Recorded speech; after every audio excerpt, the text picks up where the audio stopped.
예, 우리 오늘 말씀 시편 13편 한 목소리로 같이 읽겠습니다. 여호와여, 어느 때까지니까 나를 영원히 잊으시니까 주의 얼굴을 나에게서 어느 때까지 숨기시겠나이까.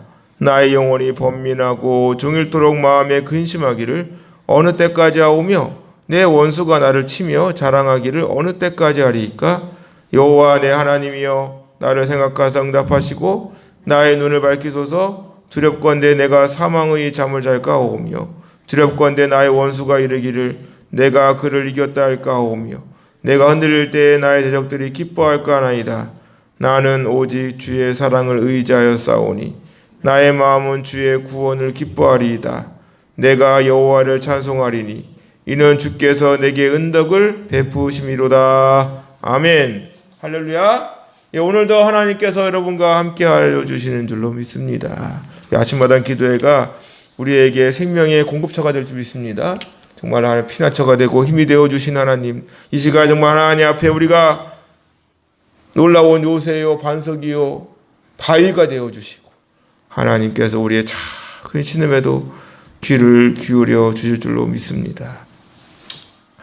우리가 오늘 읽은 시편 13편은 어떠한 배경에서 쓰여졌는지는 정확하게 알 수 없습니다. 하지만 대부분의 신학자들의 견해는 다윗이 사울에게 쫓겨다니는 그 10년이라는 세월, 긴 세월 동안에 그러한 도망을 다녀야 되고 목숨을 부지할 수 없고 이리저리 피해 다녀야 되만 그러한 상황 가운데 쓰여진 시로 옵니다. 사실 하루도 아니고 이틀도 아니고 1년도 아니고 2년도 아니고 언제 끝날지 모르는 기나긴 터널을 통과하는 것과 같은 상황이라면 그 생활이 어떻겠습니까?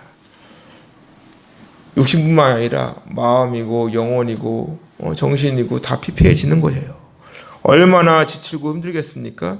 오늘 말씀 보세요. 1절 보니까 여호와여, 어느 때까지니까 나를 영원히 잊으시나이까. 주의 얼굴을 나에게서 어느 때까지 숨기시겠나이까.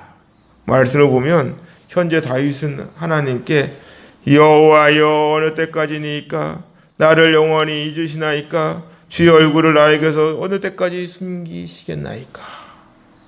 말씀만 읽어도 다윗의 심정이 그대로 드러나는 것 같습니다.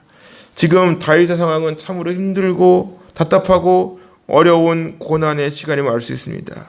이 원문을 보면 아드아나라고 해요.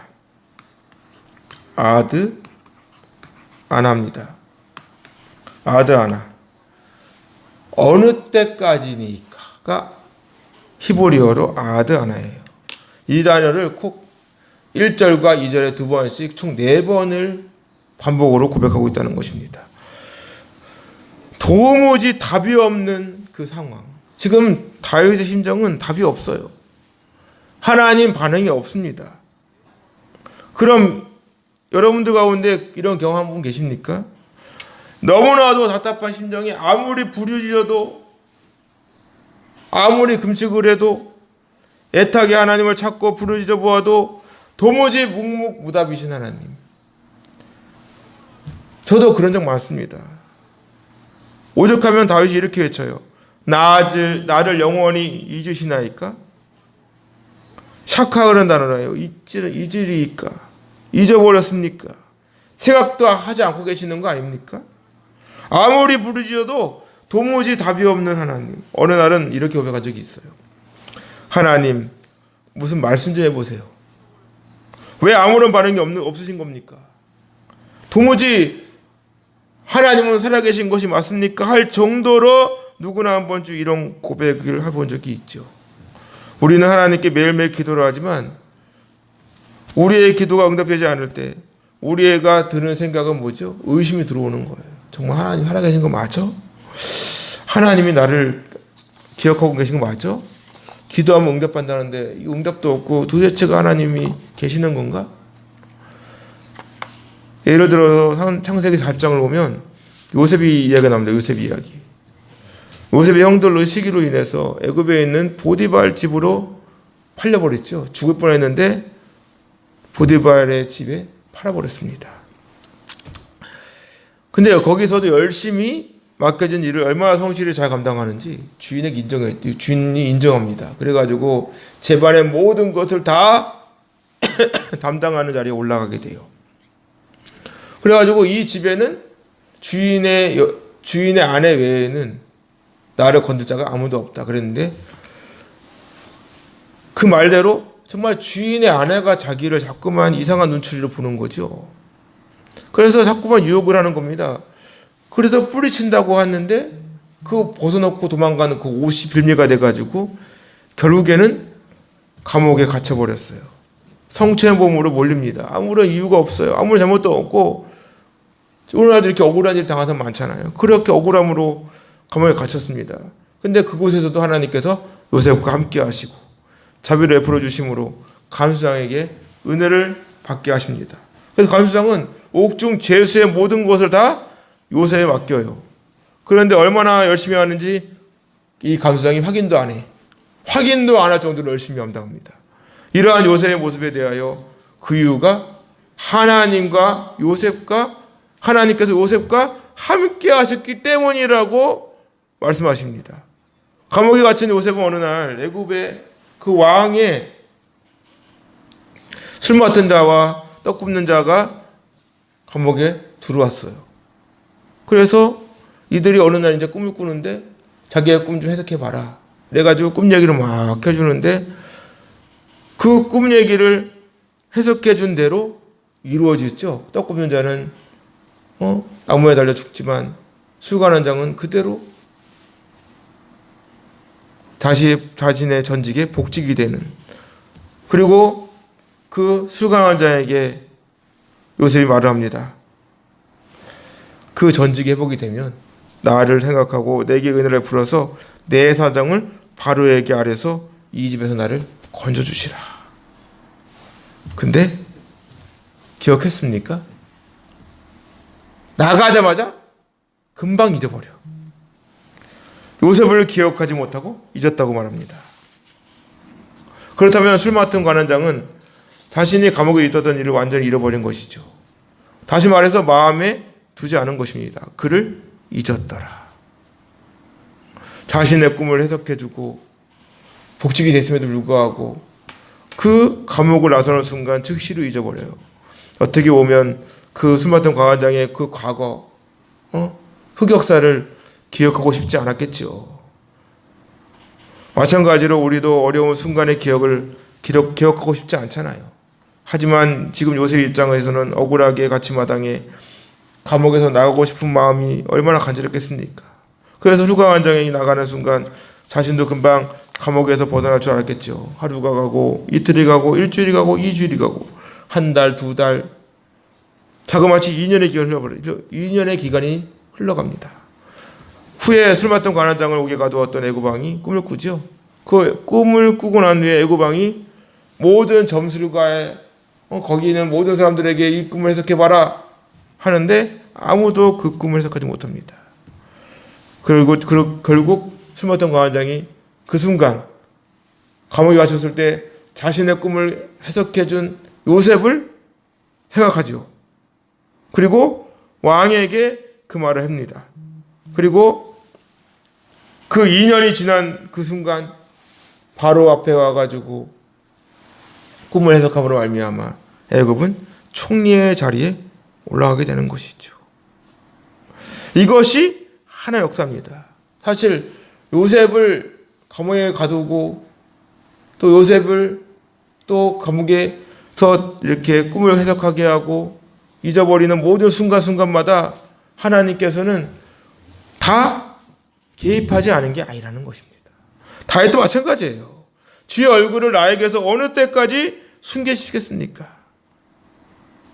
이 말은 지금 다윗 상황에서 적군이 나를 찾겠다고 샅샅이 뒤지고 있는 마당에 내가 어디에 숨을 수 있겠습니까? 하나님께서 나를 어디에 숨기실 수 있습니까? 이 고백이잖아요. 지금 하나님께서는 다윗을 숨겨주고 계시죠. 숨겨주시니까 그 적군들이 아무리 뒤지고 찾아도 다윗을 발견하지 못하는 것이죠. 하지만 다윗 입장에서 볼 때 어느 때까지 도망을 다녀야 되겠습니까? 자신의 도망자 신세가 언제 끝날지 모르는 상황입니다. 고백을 보세요. 2절 봅니다. 2절. 나의 영혼이 번민하고 종일토록 마음에 근심하기를 어느 때까지 하오며 내 원수가 나를 치며 자랑하기를 어느 때까지 하리. 어느 때까지 다윗은 마음이 답답하고 괴로운 가운데 있어요. 언제까지 괴로워하고 답답해하고 마음에 근심하며 슬퍼하는 이 시간이 얼마나 괴로운지 모릅니다. 언제 끝날지 모르는 상황이 너무나도 답답하기만 한 거예요. 마음에 근심한다 그랬어요. 이 마음에 근심하기라는 이 야곤이라는 단어가 보니까 몹시 슬퍼하는 겁니다. 비탄에 빠져 있는 거예요. 하루 종일 마음이 괴롭고 몹시 슬퍼하고 있는 상황인 거예요. 언제까지 비탄에 빠져 있어야만 하는 것입니까? 내 원수가 나를 치며 자랑하기를 어느 때까지 하리까? 참으로 안타까운 거예요. 원수는 자랑합니다. 야 다윗 나와봐. 나는 다윗을 찾고 있다. 만약 찾게 되면 왕에게 나는 상을 받을 수 있어. 막 이런 기대감으로 다윗 좋지 않겠어요? 다윗 명성이 자자한 다윗, 야 그 다윗 내가 찾고 있는 중이야. 막 이러고 이런 상황에서 다윗의 고백을 보세요. 여호와 내 하나님이여 나를 생각하사 응답하시고 나의 눈을 밝히소서. 두렵건대 내가 사망의 잠을 잘까 하오며.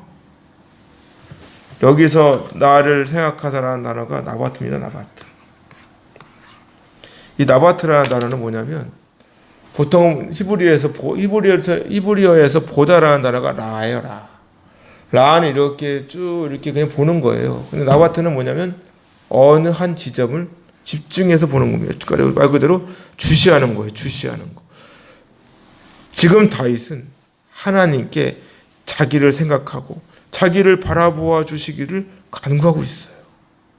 이 시간 나를 집중적으로 좀 보아주세요. 나를 주시해 주세요. 이 고백이잖아요. 그냥 보아달라는 것이 아닙니다. 다시 말해 하나님께 계속해서 자신을 포기하지 마시고 자신을 생각하고 자신을 바라보고 나를 지켜 주시옵소서 라고 하는 다윗의 믿음의 고백인 것이죠. 그와 함께 응답해 달라고 고백합니다. 응답해 주세요. 무슨 대답 좀 해주세요. 다윗은 자신의 목소리에 응답해 주기를 원하고 있습니다. 이는 소리를 높여 외치는 것이죠. 저도 매일매일 기도를 하는 사람으로서 어느 날 이런 고백한 적이 있습니다. 하나님, 제발 저의 기도에 귀를 기울여 주세요. 무슨 말씀 좀 해보시라고. 이런 고백 아니겠습니까? 집에 가고 싶어도 못 가고 자신을 죽이려고 하는 그 적군을 피해 다니는 다윗의 입장에서는 하나님께서 정말 살아계시는지조차 의심이 들 정도입니다.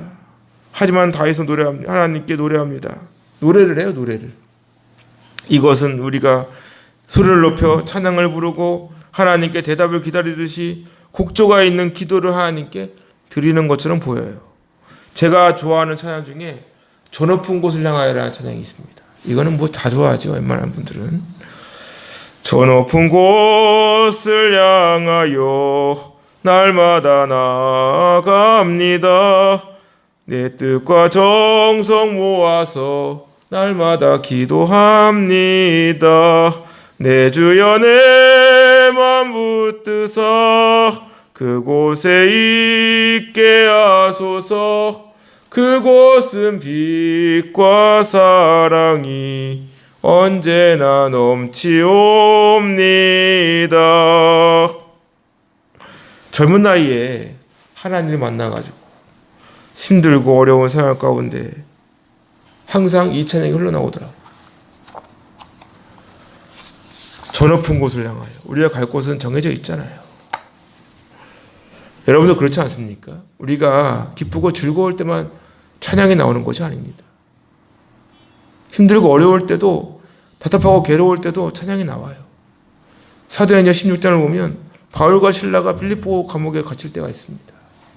귀신 들린 여종을 가지고 지나가다 하도 그냥 따라다니면서 막 이렇게 막 욕을 하고 막 막말을 해내니까 이 바울이 예수님의 이름으로 명하노니 떠나가라! 이래버리는데 정말 거짓말같이 귀신이 떠나가 버렸네? 근데 문제는 그 귀신 들린 여종을 데리고 점을 치면서 수입을 얻었던 그 주인이 고소해버렸습니다. 그래가지고 실컷 매를 두들겨 맞고 아무런 이유도 없이 두들겨 맞고 저 지하 감옥에 갇혀버렸어요. 그 바울과 실라가 그 감옥에서 얼마나 몸도 아팠겠어요. 몸도 아프고 마음도 얼마나 괴로웠겠어요. 근데 그곳에서 찬양을 불러요. 지금 다윗의 모습이 딱 그런 상황입니다. 두렵건대 나의 원수가 이르기를 내가 그를 이겼다 할까오며 내가 흔들릴 때에 나의 대적들이 기뻐할까 하나이다. 두렵건대. 이 히브리어 펜이라는 단어를 봤더니 이 펜이라는 단어가 히브리어 펜이라는 단어가 이게 뭐냐고 하니까 뭐뭐하지 않도록인 거예요. 뭐뭐하지 않도록. 그래서 보니까 뭐예요? 나의 원수가 이르기를 내가 그를 이겼다 할까 하지 않도록. 내가 흔들릴 때 나의 대적들이 기뻐하지 않도록. 이렇게 풀 수 있죠. 원수들의 목적은 다른 거 없습니다. 오직 다윗을 잡아서 죽이는 거예요. 넘어뜨리는 거예요. 다윗의 입장에서 얼마나 두렵고 힘들었겠습니까? 그럼에도 하나님을 찾고 오직 하나님만 바라보고 하나님께 답을 구하고 있는 그 다윗의 모습이 실로 대단해 보이죠. 사단은 우리가 속삭입니다. 야, 너는 안 돼. 넌 틀렸어. 그냥 항복해. 내가 목사야? 내가 권사야? 아유, 그냥 포기해. 이런저런 말로 우리를 얼마나 힘들게 하고 괴롭게 하는지 몰라요. 기도도 방해하고. 늘 말씀을 드렸잖아요. 고난이 오고 어려움이 오면 가장 먼저 무너지는 게 뭐라고요? 예배라고. 아휴, 오늘 교회 가면 뭐하냐. 아휴, 예배들이 맛도 안 난다. 언제 예배를 맛으로 들었습니까? 오늘 기도할 맛도 안 나네. 언제 기도를 맛으로 했습니까? 맛소금도 아니고 뭐 기도를 맛으로 했냐고. 근데 힘들고 어려울 때마다 사단을 속삭인다는 거예요. 자꾸 그렇게 우리를 괴롭힌다는 거예요. 기도하지 못하도록, 하나님께 나아가지 못하도록, 마치 뒤에 잡아 끄는 것처럼 자꾸 방해를 온다는 것이죠. 이러한 상황에서 다윗은 고백합니다. 5절입니다. 5절. 나는 오직 주의 사랑을 의지하였사오니 나의 마음은 주의 구원을 기뻐합니다. 할렐루야. 주의 사랑을, 이 핫사드, 하나님의 사랑, 이게 헤세드죠. 하나님의 은혜. 지금 다윗은 그저 주님의 그 은혜와 그 사랑만 의지할 뿐입니다. 지금까지 베풀어 주셨던 그 주님의 은혜와 그 사랑을 되돌아보고 얼마나 값없이 주는 하나님의 은혜, 그것만 바라보고 의지하는 거예요. 이 바타흐라는 단어는 뭐죠? 전적인 신뢰입니다. 전적으로 신뢰하고 하나님 믿는 거예요. 하나님만이 나의 보호자가 되어준다는 믿음의 고백인 겁니다. 지금 다윗의 입장에서 볼 때 하나님 외에는 의지할 분이 없습니다. 오직 주님의 그 은혜와 그 사랑만 믿고 신뢰하고 의지할 뿐인 거예요. 그것이 바로 하나님을 향한 다윗의 믿음의 고백인 줄로 믿습니다. 주의 구원을 기뻐합니다. 나의 마음은 오직 주의 구원을 기뻐합니다. 하나님께서 나를 반드시 구원해 주실 줄로 믿습니다. 너무나도 기뻐 날뛸 정도로 기뻐하고 즐거워하는 모습. 왜 그럴까요? 주님께서 나를 구원해 주실 것을 믿기 때문인 것이죠. 하나님께서는 반드시 나를 보호해 주실 거야.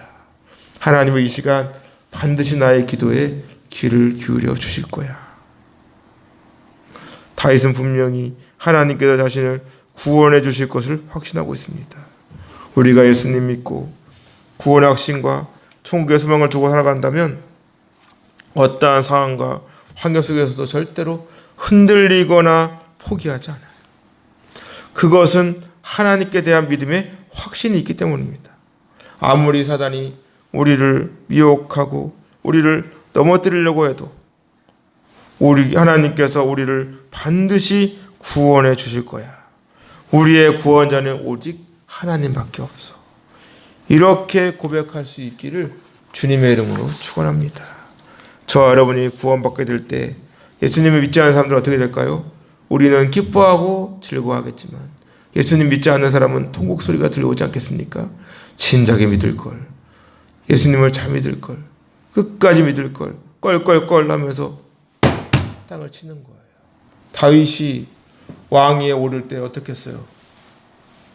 그를 잡아들이고 그를 어떻게든지 어려움에 공경에 처하게 하려고 했던 사람들, 아까 말한 대로 원수들이 다윗에게 내가 그를 이겼다, 내가 흔들릴 때 나의 대적들이 기뻐할까, 이렇게 했던 원수들 다윗이 왕에 오를 때 어떻게 했습니까?